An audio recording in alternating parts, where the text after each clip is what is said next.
Hi friends, आज के video में हम सेट्स पढ़ेंगे जो कि हमारा 11 का सबसे पहला चैप्टर है। ओके, तो सबसे पहले देखते हैं सेट क्या होता है। ठीक है, तो set is a collection of a well defined object which are distinct from each other. ठीक है, अब डेफिनेशन मैं नहीं आपको एक्सप्लेन करूँगी, मैं आपको एक्चुअली एक्सप्लेन करूँगी सेट होता क्या है। देखिए, सेट वो होता है जब आप किसी चीज़ का कलेक्शन करो लेकिन वो कलेक्शन आपका वेल डिफाइन होना चाहिए। ठीक है, ये क्वेश्चन भी है आपके आरडी का, आपके फर्स्ट एक्सरसाइज का पहला क्वेश्चन यही है कि कलेक्शन और सेट में क्या डिफरेंस है। ठीक है, तो आप इसी डेफिनेशन से समझ लीजिए कि कलेक्शन और सेट में क्या डिफरेंस है।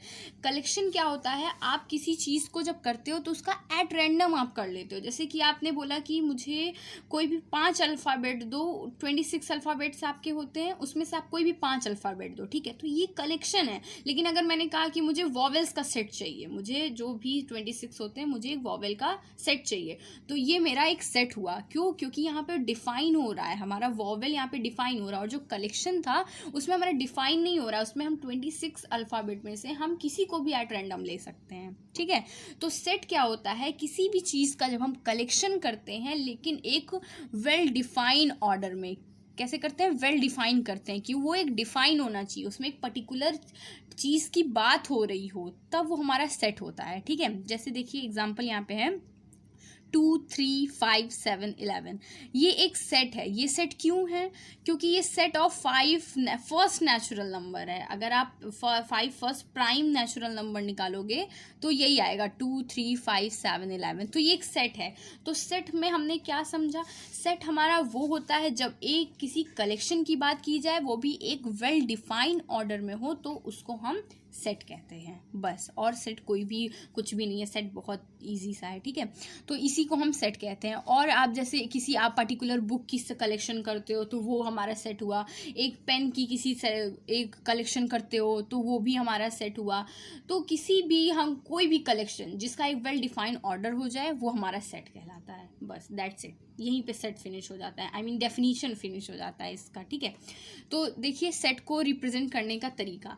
सेट को हम दो तरह से रिप्रेजेंट कर सकते हैं। ठीक है, सेट को जैसे अभी मैंने बताया कि आपको प्राइम नंबर, तो ये इसको रिप्रेजेंट करने का हमारे पास तरीका है। हमारे पास दो तरीके हैं इसको। एक को हम रोस्टर फॉर्म कहते हैं और एक को हम सेट बिल्डर फॉर्म कहते हैं। तो सबसे पहले रोस्टर फॉर्म पे फोकस करते हैं। क्या होता है रोस्टर फॉर्म? ठीक है, देखिए रोस्टर फॉर्म होता है, in this method a set is described bye listing elements separated by comma and enclose them by the curly brackets. ठीक है, मैं फिर से बता दूं, डेफिनेशन हम नहीं देखेंगे, हम देखेंगे एक्चुअली रोस्टर फॉर्म होता क्या है। रोस्टर फॉर्म वो फॉर्म होता है जब हम किसी भी एलिमेंट्स को, सेट के एलिमेंट्स को हम कॉमा के थ्रू और एक कर्ली ब्रैकेट में रिप्रेजेंट करते हैं, तो वो हमारा रोस्टर फॉर्म होता है। जैसे कि यहाँ पे एग्जाम्पल में मैंने आपको ये केक दिखाया है, तो ये हमारा रोस्टर फॉर्म है। फॉर एग्जाम्पल, अगर मैं कहूँ कि मुझे 5 वॉवेल चाहिए, जो हमारे अल्फ़ाबेट होते हैं उसमें हमारे वॉवेल चाहिए, तो उसको हम कैसे लिखेंगे? A, E, I, O, U, और इसको हमने ऐसे किया। तो ये हमारा क्या हुआ? ये हमारा रोस्टर फॉर्म हुआ। जब भी हम एलिमेंट्स को कॉमा से सेपरेट करके कर्ली ब्रैकेट में हम क्लोज करते हैं तो वो हमारा रोस्टर फॉर्म हुआ, and which is very easy. Roster form लिखना सबसे इजी होता है। ठीक है, तो और रोस्टर फॉर्म में देखिए क्या है, while writing the set in the roster form from an element is generally not repeated. हाँ, आपको रोस्टर फॉर्म में एक चीज़ का ध्यान रखना है कि जो एलिमेंट्स हैं वो रिपीट नहीं होने चाहिए। ठीक है, फॉर एग्जाम्पल देखिए मैंने यहाँ पे एक एग्जाम्पल लिखा है। अगर मैंने बोला the set of the letter of word Mississippi, ये एक वर्ड है, आप सपोज करिए ये एक वर्ड है और आपको इसका सेट बनाना है। ठीक है, तो हम इसमें से क्या लेंगे? हम एम लेंगे, आई लेंगे, एस लेंगे, पर हम दूसरी बार एस को नहीं लेंगे। क्यों नहीं लेंगे? क्योंकि ये रिपीट कर रहा है। तो ये बात हमको रोस्टर फॉर्म में एकदम स्ट्रिक्टली ध्यान रखनी है कि हमको रिपीटेशन नहीं लेना है। अगर वो चीज़ रिपीट कर रहा है तो हमको उसको नहीं लेना है। हमने एक बार अगर ले लिया है तो हो गया, अब हम उसको नहीं काउंट करेंगे उसमें। तो हम एस को छोड़ेंगे, हम आई को भी छोड़ेंगे क्योंकि हमने पहले भी ले लिया, हम फिर एस को छोड़ेंगे, हम फिर छोड़ेंगे, फिर आई को, फिर यहाँ से हम एक पी को इंक्लूड करेंगे और इन दोनों को भी हम छोड़ देंगे। तो टोटल जब हम मिसिसिपी का सेट लिखेंगे तो हमारे पास आएगा सिर्फ 4 लेटर। मतलब इतने बड़े वर्ड का जब हमने एक सेट बनाया अपने रोस्टर फॉर्म में, तो हमारे पास सिर्फ आया MISP। मतलब रोस्टर फॉर्म में हमें भी कोशिश नहीं, एकदम स्ट्रिक्टली इसका रूल है कि जो एलिमेंट्स हैं उसको रिपीट नहीं करना है, हमें उस कर्ली ब्रैकेट में एक ही बार वो एलिमेंट लिखना है। अगर बाई चांस 2 2 बार रिपीट हो रहा है तो एक ही बार 2 लिखना है, A 2 बार रिपीट हो रहा है तो A एक ही बार लिखना है, बस यही हमारा रोस्टर फॉर्म है। ठीक है, अब सेकंड देखते हैं सेट बिल्डर फॉर्म क्या होता है। अब देखिए सेट बिल्डर फॉर्म जो ये होता है, ये रोस्टर फॉर्म से ज़्यादा एक्यूरेट माना जाता है। क्यों एक्यूरेट माना जाता है, देखिए in this we write down a property on rule which gives us all the element of the set. इसमें जब हमें सेट मिलता है तो हम उसको रिप्रेजेंट करने के लिए डायरेक्ट एलिमेंट को नहीं लिखते हैं, हम बस उसकी प्रॉपर्टी को लिख देते हैं। ठीक है, जैसे कि x is such that x, अब यहाँ पे क्या है, ये मैंने एग्जांपल में लिया है x हम बताएंगे हम x के बारे में कह रहे हैं, सच दैट x की ये प्रॉपर्टी है। ठीक है, अब देखिए यहाँ पे मैंने एग्जांपल के लिए इसको लिया है, x such that x belongs to natural number, n is what, n is here natural number, natural number को हम n से डिनोट करते हैं। ठीक है, तो n is such that n belongs to natural number and x is less और equal to 5। मतलब यहाँ पे कहा जा रहा है x एक ऐसा नंबर है जो कि नेचुरल नंबर है लेकिन 5 से वो लेस और इक्वल है। तो इसको अगर हम लिखना चाहें रोस्टर फॉर्म में तो हमारा क्या होगा, इसमें हमारा 1 आएगा, 2 आएगा, 3 आएगा, 4 आएगा और 5 आएगा। ये इसका रोस्टर फॉर्म है और इसी का ये सेट बिल्डर फॉर्म है। ये हमारा रोस्टर फॉर्म हो गया और इसी का ये हमारा सेट बिल्डर फॉर्म हो गया।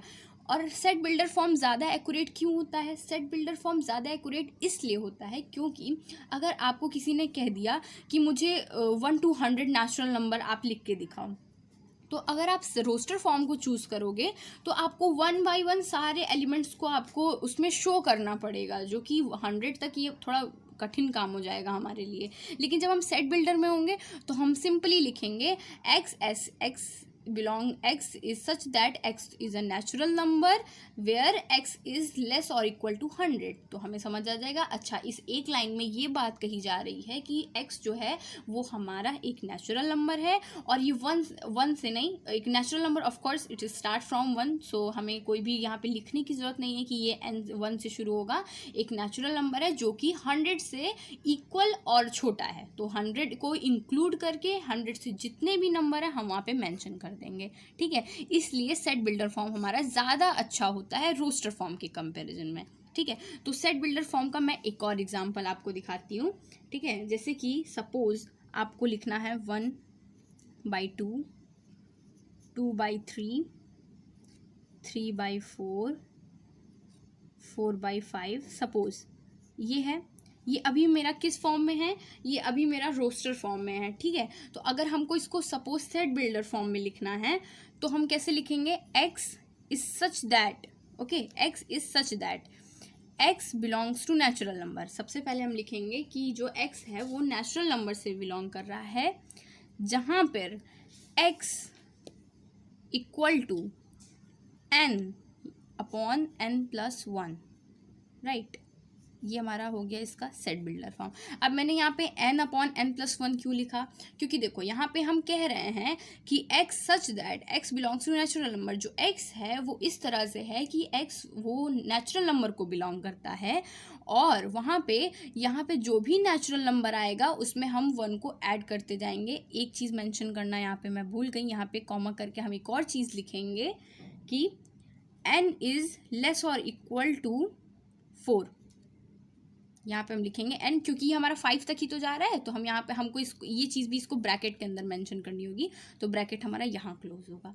ये हमारा हो गया सेट बिल्डर फॉर्म। ठीक है, तो देखिए हमने इसको एक ही लाइन में लिखा कि x हमारा नेचुरल नंबर है, मतलब 1 अपॉन यहाँ पे 1+1, ये हो गया 1/2। अब जब सेकेंड में हम लेंगे तो क्या लिखेंगे, यहाँ पे अब 2 था, 2/2+1। तो हमारा नेचुरल नंबर है तो हम ऐसे लिखते जाएंगे 1 2 3 4, और जो नीचे है जो हमारा डिनोमिनेटर है उसमें हम नेचुरल नंबर में 1 प्लस करते जाएंगे। तो यही हमारा सेट बिल्डर फॉर्म था कि हमको एक ब्रैकेट में लिखना है जहाँ पे हमको उसकी सारी प्रॉपर्टी को मेंशन करना है कि वो नेचुरल नंबर है या इंटीजर है या होल नंबर है या 100 से छोटा है, 10 से छोटा है, ये सारी चीज़ें हमको उसमें मेंशन करनी है। ओके, सो आगे बढ़ते हैं। आई होप आपको सेट बिल्डर फॉर्म और रोस्टर फॉर्म अच्छे से समझ में आ गया होगा। मैं अभी इस वीडियो के एंड में पूरा सम अप कर दूंगी, तो आप प्लीज़ इस वीडियो को लास्ट तक देखिएगा। अब देखिए, अब हम टाइप्स ऑफ सेट की बात करेंगे कि सेट के कितने टाइप्स होते हैं। ठीक है, सबसे फर्स्ट वन है, सबसे पहला है हमारा नल और इम्पटी सेट। नल और इम्पटी सेट क्या होता है? नल और इम्पटी सेट को हम वॉइड सेट भी बोलते हैं। इसका मतलब है खाली, मतलब कुछ भी नहीं है इसमें। ठीक है, अब देखिए क्या डेफिनेशन में भी लिखा है, a set having no elements, कोई भी एलिमेंट्स नहीं है। और इसको हम डिनोट कैसे करते हैं? हम दो खाली कर्ली ब्रैकेट से डिनोट करते हैं या तो हम एक फाई से डिनोट करते हैं। आपको एक चीज़ ध्यान में रखना है, आप कभी भी नल सेट को ऐसे डिनोट नहीं करेंगे, ये पूरी तरह से गलत तरीका है कि आप फाई को कर्ली ब्रैकेट में या तो आप ऐसे करिए या तो आप ऐसे करिए। ठीक है, तो नल सेट होता है और इम्पटी सेट, और इसको हम वॉइड सेट भी कहते हैं। अब देखिए नल सेट क्या होता है। अगर मैं आपसे कहूँ, ध्यान से सुनिएगा, अगर मैं आपसे कहूँ मुझे कोई आप ऐसा नंबर बताओ जो 4 से बड़ा हो लेकिन 5 से छोटा हो, 4 से बड़ा हो लेकिन 5 से छोटा हो, तो ये क्या होगा? ऐसा तो कोई नंबर ही नहीं है जो 4 से बड़ा हो लेकिन 5 से छोटा हो, ऐसा कोई भी नंबर नहीं है। तो ये हमारा नल हो जाएगा। क्यों? क्योंकि कोई भी इसमें कोई भी आएगा ही नहीं, कोई भी एलिमेंट्स नहीं आएंगे जो हमारा 4 से तो बड़ा हो लेकिन 5 से छोटा हो, ऐसा कोई हो ही नहीं सकता। तो ये हमारा नल सेट हो जाएगा। अगर सपोज आपकी एक क्लास है और वो एक बॉयज़ की क्लास है, वहाँ पे गर्ल्स नहीं है, और मैं बोलूँ कि इस क्लास से मुझे एक 5 गर्ल्स का सेट ला के दो, तो वो हमारा नल सेट हो जाएगा। क्यों? क्योंकि जो क्लास है उसमें तो सिर्फ बॉयज़ हैं, उसमें तो गर्ल्स नहीं है। तो यही हमारा नल सेट होता है जब हमारे पास कोई भी एलिमेंट्स ना हो उस सेट में इंक्लूड करने के लिए एज पर कंडीशन जो हमसे कहा गया है, तो वो हमारा नल सेट हो जाता है बस। ठीक है, अब नेक्स्ट आते हैं सिंगलटन सेट। सिंगलटन सेट वो सेट होता है जिसमें सिर्फ एक एलिमेंट हो। ठीक है, सिर्फ एक एलिमेंट हो, मतलब जैसे अगर मैं आपसे कहूँ कि जैसे इवन नंबर, जैसे जो सारे नंबर्स होते हैं हम उनको इवन कब कहेंगे? जब वो सिर्फ 2 से डिविजिबल होगा। मैं आपसे पूछूं कि कौन से ऐसा डिजिट है जिससे अगर हम सारे ही इवन नंबर को डिवाइड करें, इस दुनिया का जितना भी इवन नंबर है वो डिवाइड हो जाए, तो आप बोलोगे ये तो सिर्फ 2 ही होता है और कुछ नहीं होता। तो देखो इसमें एक ही सेट है, तो ये हमारा सिंगलटन सेट है। ये बहुत ईजी है, बस जिसमें भी एक सेट हो वो हमारा सिंगलटन सेट हो गया बस, और कुछ नहीं है। नेक्स्ट आते हैं फाइनाइट सेट। फाइनाइट सेट वो होता है जो लिमिटेड हो। ठीक है, मैं आपको अदर वर्ड्स में समझा रही हूँ, जो लिमिटेड हो, मतलब जो काउंटेबल हो, आप इस तरह भी समझ सकते हो, जो काउंटेबल हो वो भी फाइनाइट होता है। जो लिमिटेड हो, क्योंकि जो लिमिटेड होगा हम उसको काउंट कर सकते हैं, तो वही हमारा फाइनाइट सेट हो जाएगा। जैसे मैं आपको बोलूं कि मुझे पूरे जितने अल्फ़ाबेट होते हैं, इस दुनिया के जितने भी अल्फ़ाबेट्स होते हैं उसका सेट ला के दो, तो आप बोलोगे बहुत इजी है, पूरे 26 होते हैं। मैं तो ऐसे ब्रैकेट लूँगा और ABCD Z तक, मैं ऐसे ABCD और ऐसे Z तक मैं लिख दूँगा, तो ये मेरा फाइनाइट सेट हो गया। लेकिन मैं अगर आपको बोलूँ कि मुझे इस दुनिया में जितने भी नेचुरल नंबर्स होते हैं, जितने भी नेचुरल नंबर होते हैं, आप मुझे वो ला के दो, तो आप बोलोगे नहीं, ये तो लिखना पॉसिबल ही नहीं है, तो ये हमारा इनफाइनाइट सेट हो जाएगा। फाइनाइट का जस्ट उल्टा हमारा इनफाइनाइट है, जिसको हम काउंटेबल नहीं कर सकते। जो हमारा इनफाइनाइट होता है तो वो हमारा इनफाइनाइट सेट होता है। जैसे मैंने अभी आपको नेचुरल नंबर का एग्जांपल दिया, हम काउंट नहीं कर सकते, वो हमारा बढ़ता ही जाएगा। ठीक है, अब आगे देखते हैं equal set and equivalent set. यहाँ पे थोड़ा सा ध्यान दीजिएगा, इक्वल सेट और इक्विवेलेंट सेट। ठीक है, two set A and B is said to be equal if every element of A is a member of B and every element of B is member of A. So simple, देखिए equal set हम किसी set को तब कहेंगे जब दो आपको set दिया हुआ है, सपोज A और B दो सेट दिया हुआ है, इसमें इसके एलिमेंट है और इसमें इसके एलिमेंट है, इसमें A में इसके अपने एलिमेंट हैं और B में इसके अपने एलिमेंट हैं। तो हम इक्वल सेट इनको कब कहेंगे? जब जितने भी एलिमेंट A में हैं हमारे, उतने हमारे B में हों। ऑर्डर नहीं मैटर करता है। ठीक है, अब 2 अगर बाद में आ जाए, इसमें 2 पहले आ जाए, तो ऑर्डर मैटर नहीं करता। ये आपको नोट करने की बात है, ऑर्डर मैटर नहीं करता, बस वो एलिमेंट प्रेजेंट होना चाहिए। जैसे अगर मैं बोलूँ कि ये हमारा सेट A है, इसमें अगर मैं लिखूँ 1 2 3, और ये हमारा बी है। अगर मैं इसमें लिखूं 2 3 1, ठीक है, तो ये दोनों ही एलिमेंट, जो दोनों ही सेट है वो हमारे सेम होंगे। क्यों सेम होंगे? क्योंकि इसके जो एलिमेंट्स हैं वो हमारे इक्वल हैं। 2 इसमें भी है, 2 इसमें भी है, 3 इसमें भी है, 3 इसमें भी है, 1 इसमें, मतलब जो भी एलिमेंट्स हमारे ए में है वो हमारे बी में प्रेजेंट है। एक बार फिर से, ऑर्डर मैटर नहीं करता है, चाहे हम 2 को यहाँ लिखें चाहे 3 को यहाँ लिखें।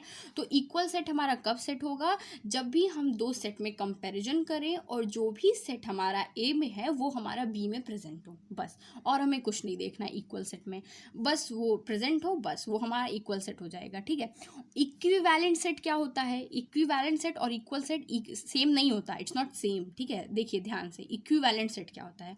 Two finite set A and B are equivalent if their number of elements are same. Equivalent set तब होता है जब कोई भी दो सेट हो, जैसे A और B सेट था वैसे यहाँ पे भी A और B सेट हो और इसके नंबर ऑफ एलिमेंट सेम हो, नॉट एलिमेंट, क्या सेम हो? नंबर ऑफ एलिमेंट सेम हो। लाइक यहाँ देखिए एग्जांपल है, ए सेट के बारे में एग्जांपल दिया है 1 3 4 7 5, मतलब टोटल एलिमेंट्स इसमें कितने हैं? 1 2 3 4, ठीक है, 4 कट है, 1 2 3 4, 4 एलिमेंट है। बी में देखो ए बी सी डी, 1 2 3 4 4, मतलब दोनों ही हमारे जो सेट है उसमें 4 4 एलिमेंट है। मतलब जो नंबर ऑफ ए एलिमेंट ए में है वही नंबर ऑफ एलिमेंट बी में है और वो टोटल नंबर कितना है? 4। इक्वल सेट में क्या होता था कि सारे ऑर्डर, तो जितने नंबर हैं वो तो सेम होना ही चाहिए, लेकिन जो हमारे एलिमेंट्स हैं अंदर वो भी सेम होना चाहिए। लेकिन इक्विवेलेंट सेट में है क्या है कि सिर्फ हमको नंबर चाहिए। तो इससे हम क्या कंक्लूड कर सकते हैं कि जो इक्वल सेट होता है वो हमेशा इक्विवेलेंट होता है, क्योंकि जब इक्वल होगा, देखिए इसके नंबर 3 है, ये भी 3 है, तो जो इक्वल सेट होगा वो हमेशा इक्विवेलेंट होगा। लेकिन इक्विवेलेंट सेट हमेशा नहीं, कभी कभी हो भी जाएगा, मे बी आगे हो जाएगा, लेकिन इक्विवेलेंट सेट इक्वल सेट नहीं होता है। इसमें हम नंबर पे देखते हैं, 1 2 3, ऐसा हम नंबर काउंट करते हैं, दो सेट के हम नंबर को काउंट करते हैं और देखते हैं कि ये इक्विवेलेंट है या नहीं है। और जो इक्वल सेट है उसके हम एलिमेंट्स को कंपेयर करते हैं, जो एलिमेंट ए में प्रेजेंट है वो बी में है या नहीं है, ठीक है।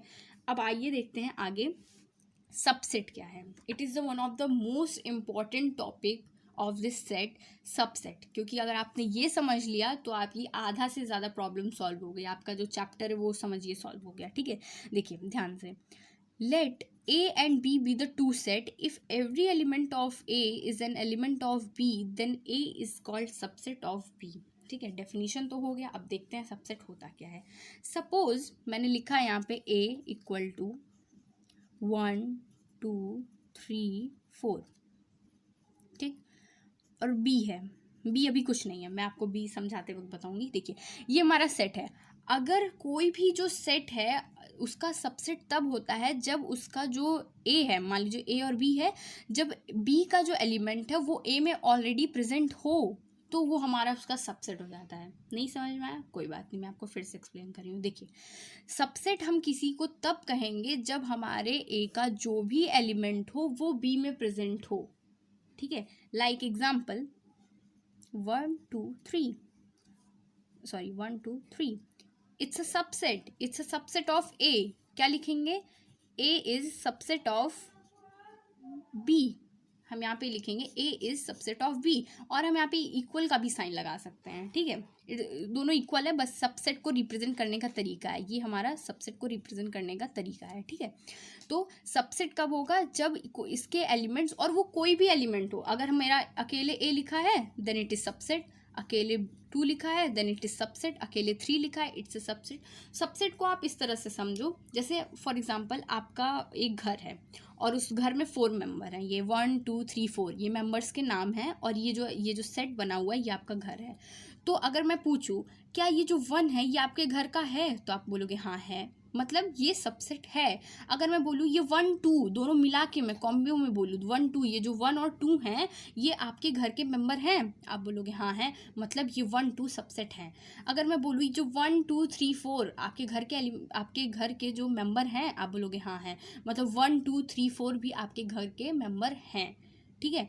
तो आप इस तरह से समझ सकते हो कि अगर मैं बोलूँ कि 2 और 3 आपके घर के मेंबर हैं, आप बोलोगे मेंबर हैं, मतलब 2 और 3 सबसेट हैं, ए के सबसेट हैं। ए इज़ योर हाउस, यहाँ सपोज करना है आपको, ए इज़ योर हाउस, और वहाँ पे 4 मेंबर हैं, सबके जब जिसके नाम 1 2 3 4 हैं। और इसी तरह देखिए, तो किसी भी सबसेट के हम कितने एलिमेंट्स लिख सकते हैं। अगर मैं 1 को अलोन लिखूँ, 1 बनेगा, 2 बनेगा, सबसे पहले सबको अलोन लिख लेते हैं, 3 बनेगा, 4 बनेगा, ठीक है। 4 मैंने अलग अलग लिख दिया। अब देखिए 1 2 बनेगा, 1 2 सॉरी 3 2 3 बनेगा, 3 4 बनेगा, 1 4 बनेगा, 1 2 3 4 अकेले बनेगा, 1 2 3 बनेगा, 3 4 1 बनेगा।